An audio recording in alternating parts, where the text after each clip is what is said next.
자, 이번 시간에는 우리가 텐서플로우를 사용해서 뉴럴 네트워크를 구성할 때 그 모델을 만든 후에 컴파일 할 때 주는 파라미터들이 있었죠. 그 아규먼터들이 옵티마이저와 그리고 그 뉴럴 네트워크를 구성할 때는 또 그 액티베이션 함수 종류들이 있었습니다.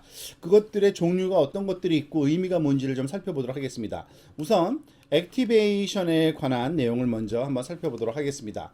우리가 사용할 거는 결국에는 그 텐서플로우를 감싸고 있는 케라스 API를 쓸 거기 때문에 케라스에 가보면 설명이 다 되어 있긴 합니다. 여기 지금 그 링크가 있어서 살짝 가보면 그 왼쪽에 메뉴가 있고요. 오른쪽에 지금 그 액티베이션 함수의 종류 이름이 뭘 나타내는지 다 나와 있는데 뭐 그림까지 나와 있지 않고요. 그 대신 수학적인 그 의미가 다 나와 있으니까 이곳에서 적당한 걸 골라서 쓰면 되는데요. 그렇게 종류가 이렇게 너무 많지도 않습니다. 몇 가지 그 당연한 게 있기 때문에 우리가 그걸 한번 살펴보도록 하겠습니다. 주로 예전에 많이 사용되던 건 요 시그모이드라는 함수 그리고 하이퍼볼릭 탄젠트라는 함수입니다. 시그모이드의 특징은 0과 1 사이의 값이 스무드하게 변한다는 것. 하이퍼볼릭도 스무드하게 변하는데 마이너스 1부터 1까지 이렇게 그 변화의 폭이 좀 넓습니다. 그에 반해서 모던 요즘에 많이 쓰이는 그 액티베이션 그 펑션으로는요. 아까 우리가 활용해 본 것처럼 렐루 즉 rectified linear unit이라 그래서 0보다 작을 때는 0 그리고 0보다 클 때는 그냥 그 값을 그대로 쓰는 이런 리니어 그렇지만 잘려진 그런 리니어 함수를 쓰고요. 또는 그 리키 렐루라 그래서 렐루는 렐루인데 약간 그 네거티브일 때 그 0이 아닌 좀 작은 값을 주는 또는 그것과 유사하게 익스포넨셜 렐루라 그래서 렐루 형태지만은 익스포넨셜 함수 모양을 갖는 그러한 렐루를 쓰는 경향이 있습니다. 그것의 그 의미와 그런 거는 뭐 추가적으로 살펴보면 되는데요. 그 보통은 렐루가 가장 많이 쓰인다고 보시면 됩니다. 또 하나 옵티마이저도 종류가 많죠. 사실은 여기 보면은 이것도 그 케라스의 그 사이트에 한번 들어가 보면 링크에 되어 있는 대로 옵티마이저의 종류가 여기 정리가 되어 있습니다. SG 스토캐스틱 그레디언트 디센트라든지 RMS 프레프, 아다그레드, 아다델타, 아담 우리는 아담을 썼었죠. 아담이 요즘에 굉장히 많이 쓰입니다. 아담X 등등 다양한 것들이 있는데 여기에 나와 있는 이 내용을 조금 참조하셔도 되고요. 지금 여기서는 그 이 옵티마이제이션의 알고리즘을 어떻게 선택하느냐에 따라서 수렴 속도가 어떻게 다른지를 좀 그래픽하게 물론 아주 스페셜한 경우이긴 합니다만 즉 그 말 안장 모양의 새들 포인트라 그러죠. 말 안장 모양의 이러한 그 코스트 펑션 상에서 스토캐스틱 그레디트 디센트 빨강색은 어느 정도의 속도로 그리고 어느 방향으로 그리고 모멘텀 초록색 그리고 NAG 그 네그 방법 에다그래도 여기서 ADA로 시작하는 건 어댑티브예요 다 그리고 그 M자는 그 모멘텀이라 그래서 좀 독특한 그러한 그 파라미터 값을 찾는 방법인데 그 ADA로 어댑티브한 방법들이 굉장히 빠릅니다. 노란색이 굉장히 빠르고 파란색이 빠르고 나머지는 좀 천천히 수렴하는 걸 알 수 있죠. 그 의미를 조금 파악해 보려면 여기 그 구글에서 제공하는 이 옵티마이저의 계열을 정리해 놓은 게 있습니다. 우리가 그 이론을 배울 때는 그레디언트 디센트를 배웁니다. 사실 이 모든 방법은 그레디언트 디센트 알고리즘에 기초하고 있습니다. 그런데 그 배치 그레디언트 디센트는 그 모든 그 훈련 자료를 다 사용해서 그레디언트 디센트를 그 적용하는 거고요. 그 중에 일부만 쓰면은 미니 배치 하나하나 따로 쓰면 스토캐스틱 그래서 SGD라는 방법이 그겁니다. 그 외에 지금 다양한 그 방법들이 여기 그 가지쳐서 나오고 있는데 아담이라는 방법은 한 여기쯤 그 있고요. 그 아마 이 정도면 거의 가장 그 좋은 방법 중에 하나일 겁니다. 여러분들이 이 내용은 또 우리의 그 스코프를 좀 넘어가는 내용이기 때문에 그냥 설명은 안 하고 넘어가도록 하겠습니다.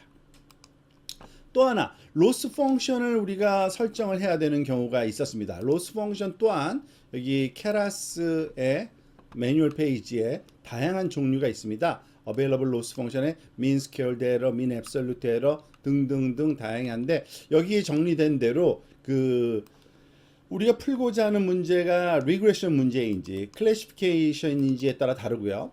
그 보통 지금 우리는 그 리그레션 문제는 잘 안 푸니까 저희 그 단순화 과정에서는 그 신경 별로 이렇게 우리가 쓰지 않으셔도 될 것 같고요. 바이너리냐 멀티 클래스냐에 따라서 클래시피케이션인데 지금은 크로스 엔트로피를 쓰는 게 대사라고 볼 수 있습니다. 근데 바이너리 타입의 크로스 엔트로피냐 아니면 멀티 클래스의 크로스 엔트로피를 사용하느냐는 이 풀고자 하는 문제의 종류에 따라서 우리가 선택하실 수 있겠습니다. 우리는 이걸 썼죠. 스파르스 멀티 클래스 크로스 엔트로피라는 방법을 썼었던 걸 기억하실 겁니다. 자, 이번에는 이제 코랩에 대해서 한번 살펴보도록 하겠습니다. 했듯이 주피터 노트북을 그 개인용 PC에 설치해서 우리가 그리고 텐서플로우도 설치해서 쓸 수가 있습니다. 근데 때때로 그 PC 사양에 따라서 또는 그 개인용 PC의 그 노후 정도에 따라서 그리고 설치될 때 좀 실수하면은 잘 설치가 안 되는 경우도 드물긴 하지만 가끔 있습니다. 그럴 때는 그 인터넷상에 그 클라우드 서비스를 구글에서 제공해주고 있는데 이 코랩이라는 그 기능을 써서 활용하셔도 됩니다.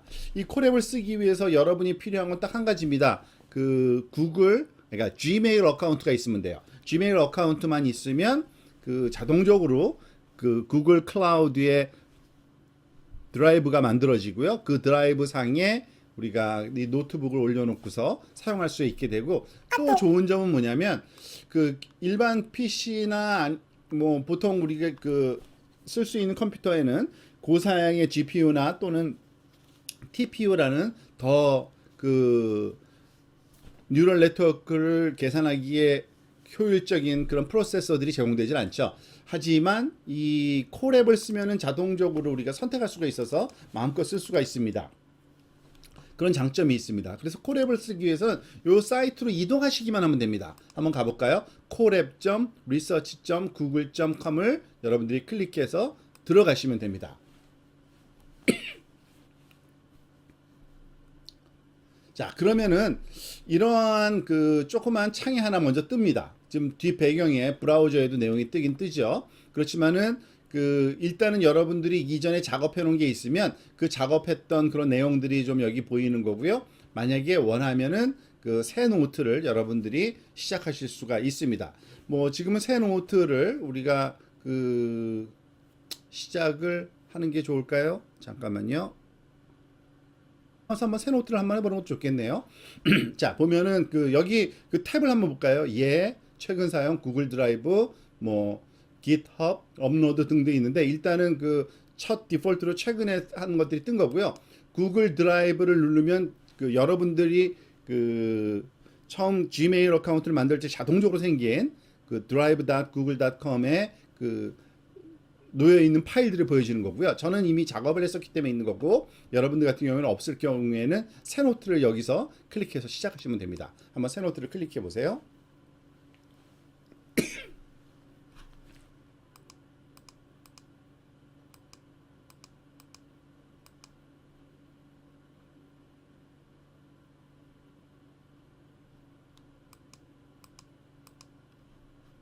자, 새 노트를 시작했더니 그 탭에 이런 깨끗한 윈도우 하나가 열리는 걸 확인할 수 있습니다. 제가 요 사이즈를 좀 키워서 줄여서 요 안에 들어오도록 하겠습니다.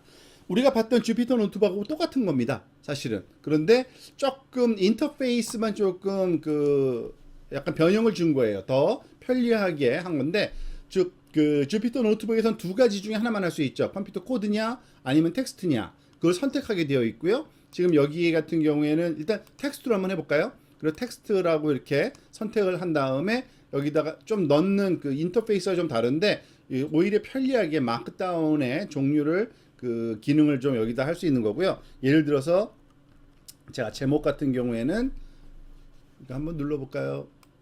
그죠? 이렇게 하면은 제목이라는 걸로 해가지고 뭐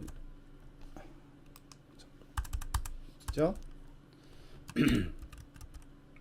헤딩 이렇게 한 다음에 이 그 주피터 노트북과 달리 이 콜앱에서 제공하는 기능은 그 어떤 식으로 마크업이 보일지 미리 보여집니다. 이렇게 그런 장점이 있고요. 뭐 두 번째 줄에는 세컨드, 그죠? 헤딩을 이렇게 한다든지 그러면은 세컨드 헤딩이 보이는 이런 식으로 하는 거고요. 자, 그리고 뭐 지우려면은 여기에 휴지통을 누르면 되는 거고요. 그 위아래 이동하는 거 등등, 뭐 링크 만드는 방법 등등 인터랙티브하게, 그러니까 그래픽 유저 인터페이스로 막다운을 만들 수 있게 해주는 장점이 있긴 합니다. 자, 그리고 이제 이거는 텍스트니까 우리가 코드로 한번 넘어가 볼까요? 자, 코드를 누르면 또 다른 셀이 하나 생기면서 프린트 괄호 열고 우리가 헬로 월드를 또 한번 해볼게요. 인용부 한 다음에 헬로 월드. 여기서 그 실행시키는 방법은 여러 가지가 있습니다만 그 쉬프트에도 뭐 워킹합니다. 그래서 여기에 그 셀 실행 버튼이 있죠. 그래서 그걸 누르면 이와 같이 실행이 되는 거를 알 수 있습니다. 지금 처음이라서 일단은 그 서버를 가동을 시켜 놓고서 실행할 준비를 하고 있죠. 헬로 월드 결과가 잘 실행되는 걸 알 수 있습니다. 그리고 우리가 앞에서 했던 그 내용들을 우리가 다 가져다가 여기다가 그 실행시키면 잘 실행이 될 겁니다. 자, 그런데 조금 다른 점이 하나 있긴 합니다. 그 텐서플로우 같은 경우에는 텐서플로우를 불러오는 방법이 조금 달라요. 텐서플로우 버전이라는 걸 쓰는데 여기서는 일단은 왜냐면은 버전이 여러 개가 있다 보니까 그 다양한 거를 허용하기 위해서 예를 들어서 이따가 살펴보면 아는데요. 이 퍼센트 한 다음에 TNSOR FLOW 밑줄 여기 나오네요. 텐서플로우 버전 이렇게 쓰고 그 2.x 이렇게 써줘야지만 제대로 된 텐서플로우 버전이 선택되고 그 우리가 프린트를 해보면 또 print 프린트 임포트를 해야죠. 임포트 안 했네요. 죄송합니다. import import tnsorflow tensorflow as tf 한 다음에 print print tf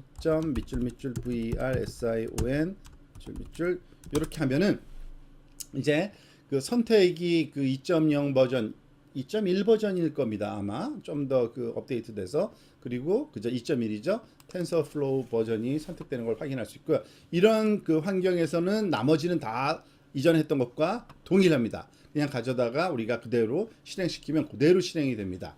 자, 근데 그 내용을 우리 그 여기 링크를 한번 따라가 볼까요? 그런데 그 잠깐만요. 이 콜앱 그 쓰는 방법을 조금 더 한번 살펴보도록 해야겠네요. 여기 그 런타임을 제가 설명을 안 했네요. 자, 런타임 봅시다. 런타임은 뭐냐면 여기 보면은요.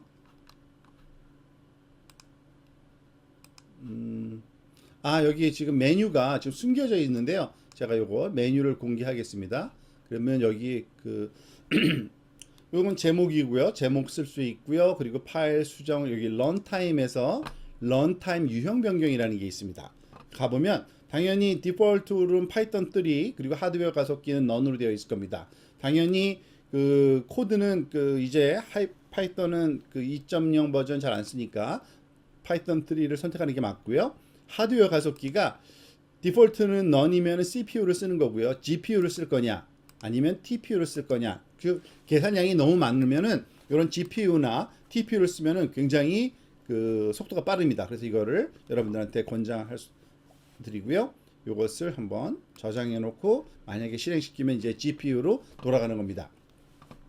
자, 이미 만들었던 그 파일들 요건 왼쪽에는 그 또 다른 그 사이드 바 메뉴인데 별로 이렇게 활용도가 높진 않으니까 이렇게 닫아 놓으면 되시고요. 자, 그 이전에 했던 내용을 카피 앤 페이스트로 우리가 다 실험을 할 수 있습니다. 그렇지만 그것보다는 그 소위 콜앱에서 제공하는 그 샘플 튜토리얼이 있는데 그 내용을 가져다가 우리가 하나씩 살펴보는 것도 굉장히 바람직하기 때문에 그 방법으로 한번 진행을 해볼까 합니다. 자, 지금 보시면 여기 링크들이 만들어져 있는데 이거는 뭐냐면 콜앱상에 만들어 놨는데 그 여러분의 개인 그 드라이브에 만들어 놓은 건 아니고요. 구글 사이트에 만들어 놓은 거를 가져다가 우리가 카피해서 쓰도록 허용한 그러한 튜토리얼 노트북입니다. 노트북이라는 거는 주피터 노트북을 얘기하는 거예요. 콜앱상의 주피터 노트북. 그러니까 이걸 한번 클릭해 보실까요? 이거를 클릭하면은 지금 보고 있는 건 여러분 개인 게 아니라 그 소위 구글 사이트에서 제공하는 텐서플로우를 그 설명하기 위한 튜토리얼로 우리가 살펴본 그 소위 숫자 훈련시켜서 인식하는 그 예제를 이렇게 주피터 노트북으로 제공해 주고 있고요. 이거를 여러분이 그 가지고 있다가 이제 실험을 하고 싶으면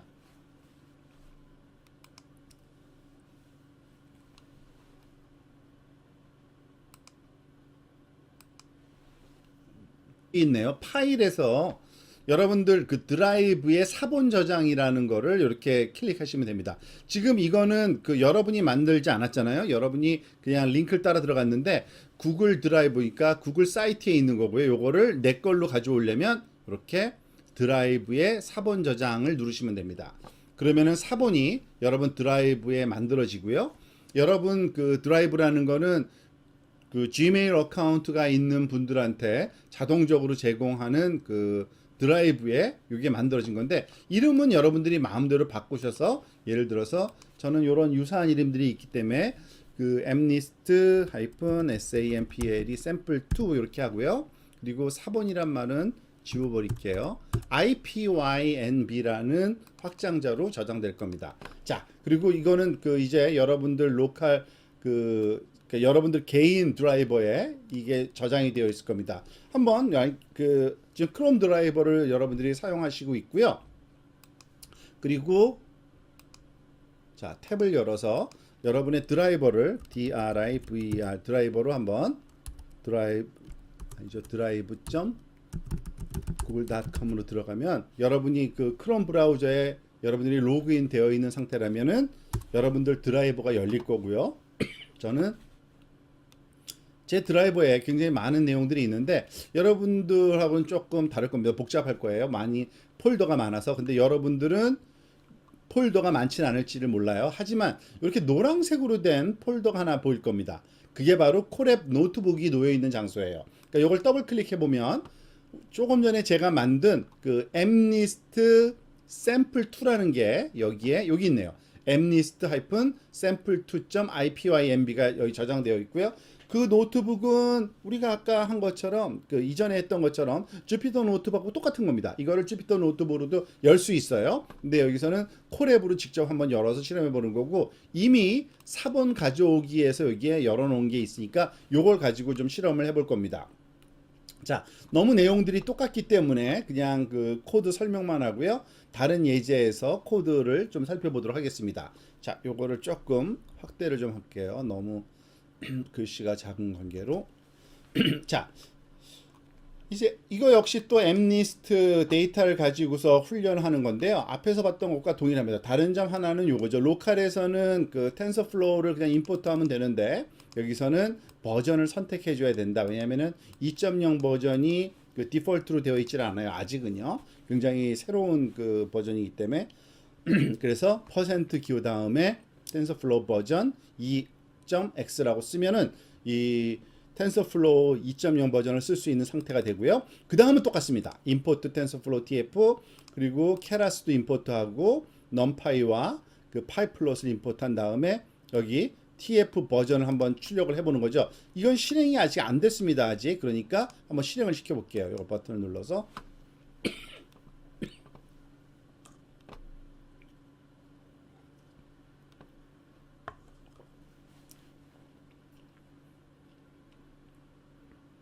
자, 보다시피 TensorFlow 2.x selected 돼 있고 여기서 2.1.0은 요 문장이 실행된 겁니다. 자, mnist dataset import 하는 거는 그 10개의 라벨과 7만 개의 흑백 이미지로 구성된 mnist dataset을 사용할 건데 요런 거죠. 28x28 이미지가 0, 1 모든 숫자마다 핸드리튼 그 모양 자체가 너무나도 다양한 그러한 그 요거는 5라고 보기 힘들 정도의 숫자도 있네요. 그죠? 자, 읽는 방법 이미 했던 내용과 똑같습니다. keras.datasets.mnist라는 오브젝트를 mnist라는 그 변수에 만들고 그거를 그 소위 제공되는 그 오브젝트 제공되는 load data라는 메소드로 읽어오고 그것의 크기를 한번 여기서 실험을 해보는 건데 이것도 클릭을 한번 해볼까요? 자, 그러면은 이제 실행이 되고 있고요. 실행됐고 6만 바이 28 바이 28 트레이닝 이미지는 그리고 10,000 바이 28 바이 28 그 테스트 이미지가 왔고요.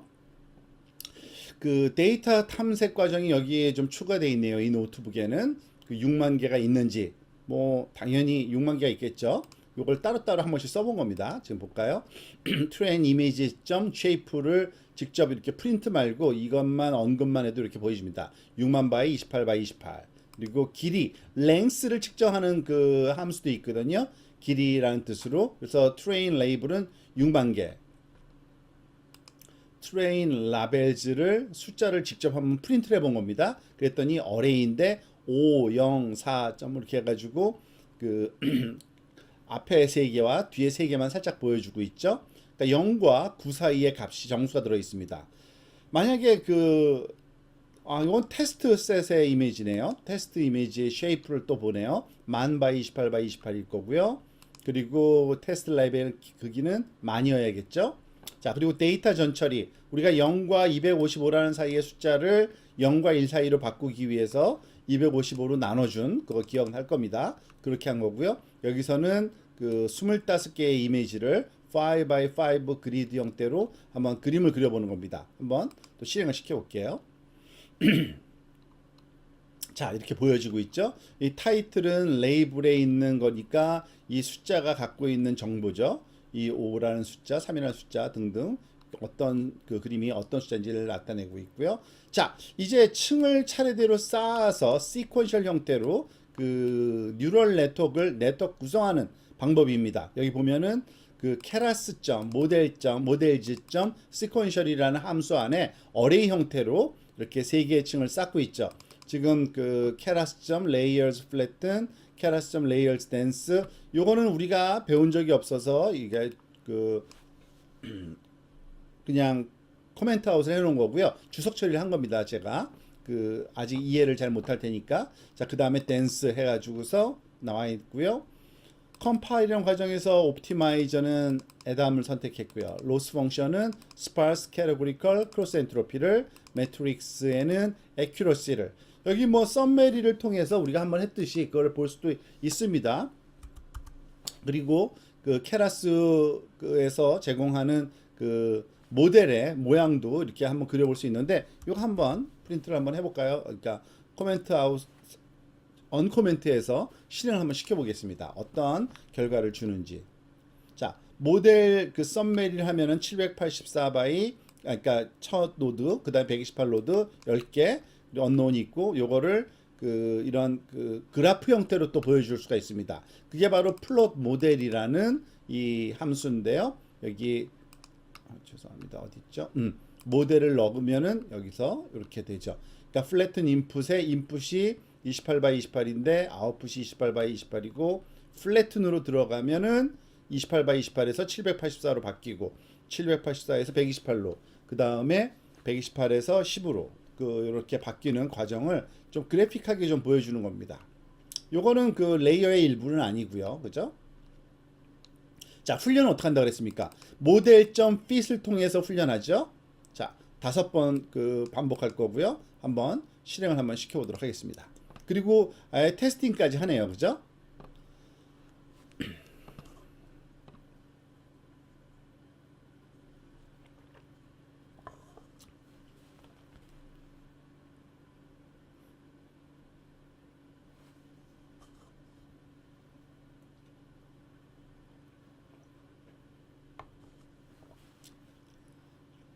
자, 테스트 정확도는 0.97 그리고 그 트레인 정확도는 0.98, 98% 정도 이 정도의 정확도가 나왔는데 뭐 과히 나쁘지 않은 그런 결과임을 알 수 있습니다.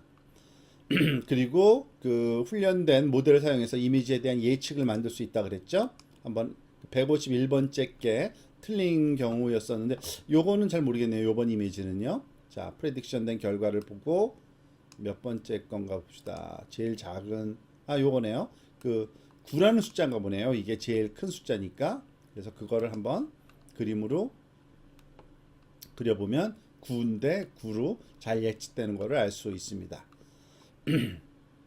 그리고 제대로 됐는지 확인하는, 이거는 뭐 여러분들이 나중에 한번 참고해 보시기 바랍니다. 그러니까 값이 틀린 거를 한번 찾아내 본 거예요, 제가. 왜냐면은 그 프레딕션 한 다음에 그것의 가장 큰 맥시멈 값을 다 골라내고, 그러니까 프레딕트라는 어레이는 우리가 예측한 그 데이터고요.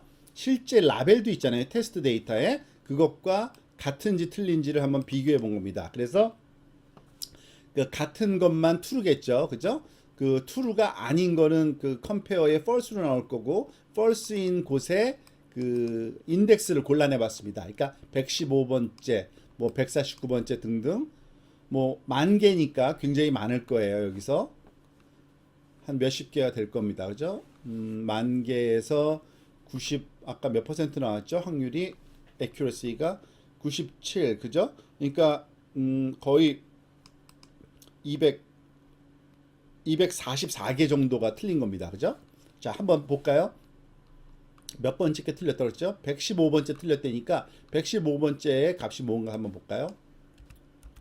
115로 놓고 다시 실행시키고 그거를 그림으로 한번 보도록 하겠습니다. 4인데 9라는 인식했네요. 그럴 듯하죠? 또 하나 잘못된 거 한번 찾아볼게요. 3808이 틀렸대네요.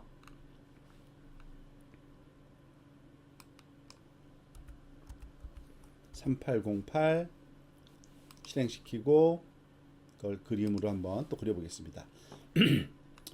이거는 7이라는 숫자 같죠? 참 힘드네요. 근데 8로 이렇게 해석했네요. 이와 같은 방식으로 우리가 그 콜앱에서 실험을 할 수가 있습니다. 자, 그러면은 하는 김에 콜앱에서 한 가지만 좀 더 해볼까요? 이번에는 그 핸드 리튼 디짓 레코니션을 이미 했으니까 이번에는 패션 아이템 레코니션도 그 좀 더 다른 응용을 한번 적용해 보도록 하겠습니다. 이거 역시 클릭해 들어가시고요. 그러면은 이거는 제 드라이버에 있는 거를 사실은 가져오도록 이렇게 만들어 놨네요. 여러분 아까 한 것처럼 그 파일을 여러분들 그 드라이브에 4번 저장해서 쓰시면 되고요. 지금은 그냥 무시하셔도 되겠습니다. 그리고 셀 같은 것들이 누를 클릭할 때마다 저절로 만들어지는데 그냥 지우시면 돼요. 별로 중요한 거 아닙니다. 자, 요번에 그 패션 엠니스트라는 그 데이터를 가지고 한번 해볼 건데 시작하는 데에서는 똑같죠. 텐서플로우 버전 선택하고요. 그 텐서플로우와 케라스를 임포트한 후에 버전 확인하는 게 중요한데 다시 한번 확인해 보겠습니다.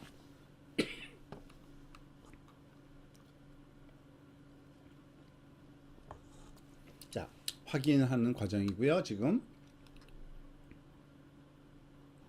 2.1 버전을 쓰고 있습니다. 이번에는 그러니까 엠니스트 데이터라 그러면 숫자고요. 패션 엠니스트는 그 비슷하지만 숫자가 아니라 이런 그 패션 아이템들 10가지의 아이템들이 여기 이미지로 들어 있습니다. 그리고 역시 개수도 똑같아요. 7만 개예요. 흑백 이미지고 해상도도 똑같아요. 28x28. 지금 보다시피 그 위에 상의가 있고요. 여기 바지 있고요. 이것도 상의가 또 있고, 그러니까 이름이 아마 다를 겁니다. 티셔츠인지 아니면 풀오버인지 또는 원피스인지 등등이 다양하게 있고요.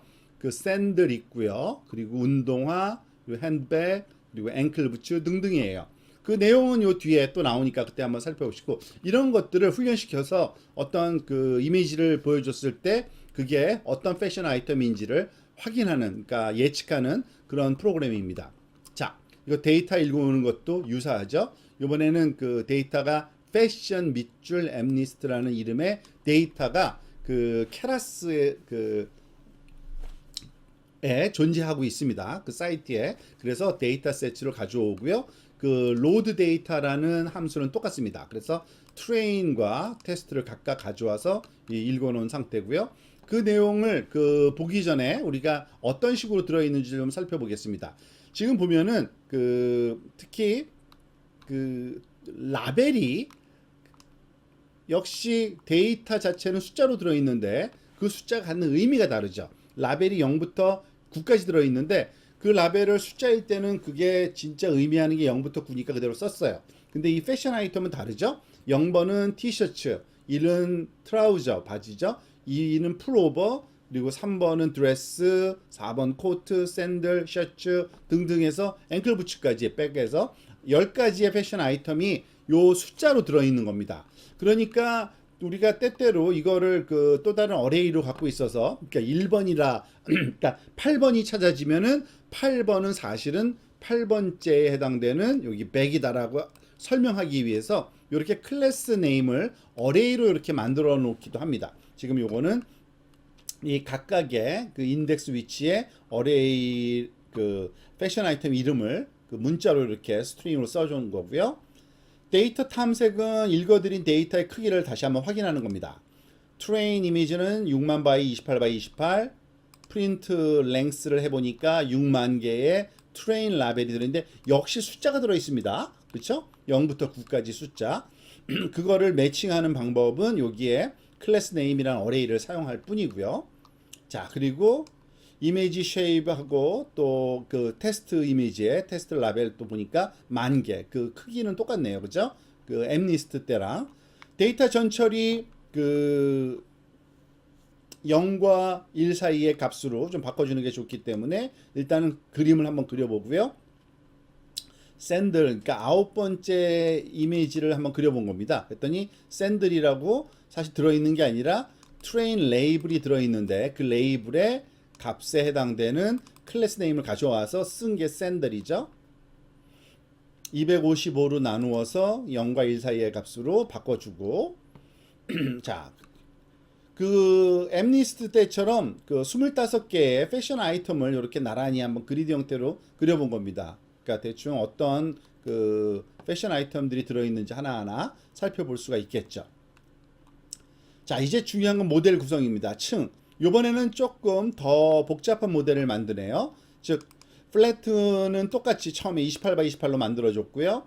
댄스를 3개, 즉 그 층이 몇 개입니까? 3개입니다. 256노드의 히든 층, 두 번째는 128노드의 또 세컨드 히든 층, 마지막은 10개의 패션 아이템이니까 그 노드를 갖는 출력층을 또 댄스를 줬기 때문에 다 똑같은 거고요. 여기 보다시피 액티베이션은 렐루를 쓰다가 마지막에만 소프트맥스를 썼습니다. 왜냐하면은 그 마지막 거는 10개의 값이 나와야 되기 때문에 10개의 값이 그 확률 값으로 표현되려면 이 소프트맥스 함수를 쓰는 게 맞는 방법입니다.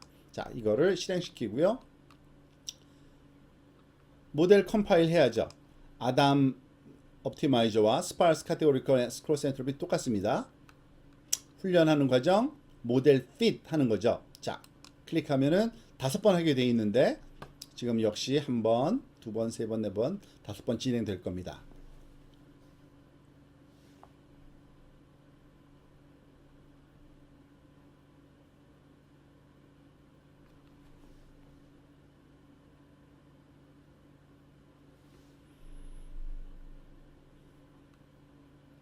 지금 이 그 프로그램은 여러분 컴퓨터에서 실행되는 게 아닙니다.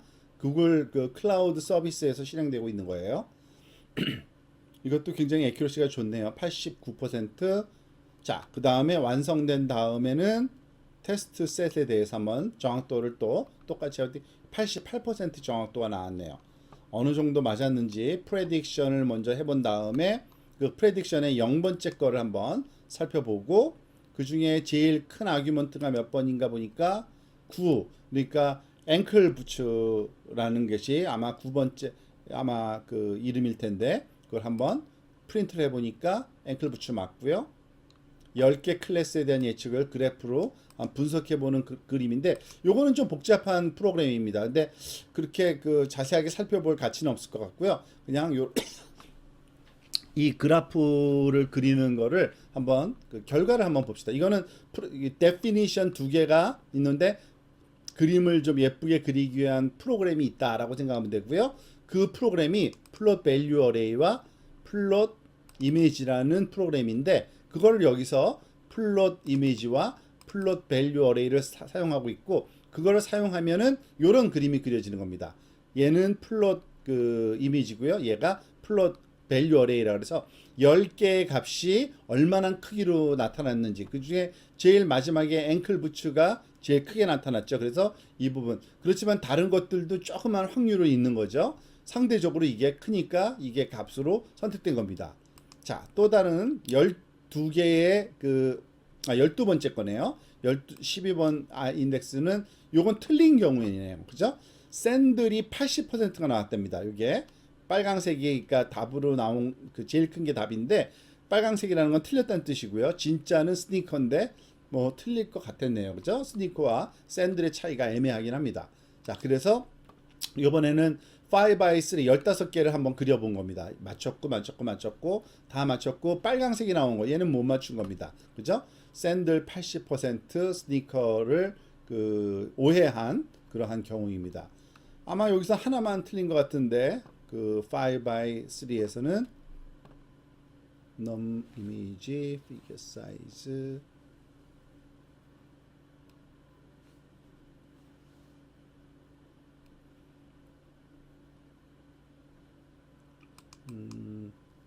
프레딕션에서 가져오는 방법이 보니까 앞에 15개만 가져다가 우리가 쓰는 거네요. 그죠? 자, 이런 식으로 콜앱에서도 여러분들이 실험 실습을 할 수 있는 걸 알 수 있습니다. 그 외에 추가적으로 여기에 링크를 걸어 놓은 건요, 텐서플로우가 굉장히 쓰기 간편하다는 걸 알았을 겁니다. 근데 좀 더 자세한 사용법은 요 튜토리얼을 여러분들이 클릭해서 들어가시면 구글에서 제공하는 튜토리얼을 보실 수 있고요. 지금은 이미 다 만들어진 데이터셋만 썼죠. 사실은 그 데이터셋만 뿐만 아니라 여기 클릭해 들어가시면 구글 사이트에서 제공하는 굉장히 재미있는 데이터셋들이 많아요. 지금 오디오 데이터, 그리고 이미지 데이터는 우리가 지금 봤던 엠니스트와 패션 엠니스트가 대표적인 건데, 굉장히 더 많은 그러한, 여기 엠니스트는 우리가 쓴 거고요. 많은 데이터들이 있다는 걸 알 수 있고요. 스트럭처드 데이터, 그리고 뭐 서머라이제이션 데이터, 텍스트 데이터 등등 굉장히 많습니다. 트랜슬레이트, 비디오 데이터까지 있어서 그것을 실험하는 방법까지도 여기에 소개가 되어 있으니까 여러분들이 여러분이 하고 싶은 응용 분야에 맞도록, 또는 맞는 샘플들, 유사한 데이터가 있는지를 한번 살펴보시고 그것을 어떻게 적용할지 그것에 대한 내용을 좀 스터디해 보시면 되겠습니다. 그리고 이 내용을 조금 더 살펴보면요, 이렇게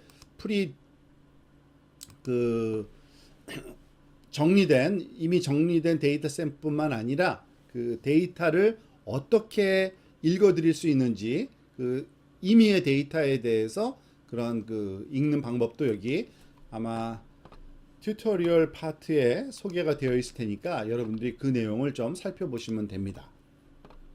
한번 여기서 데이터 로드 및 사전 처리, 아마 여기 나와 있죠. 그래서 CSV, separated value는 어떤 식으로 읽어드릴 수 있는지 그 내용과 방법들이 다 설명되어 있으니까 참고하셔서 여러분이 생각하는 응용 분야에 데이터가 있을 때 그 데이터를 가지고서 읽어서 훈련해서 실험하는 것을 시행해 보시기 바랍니다.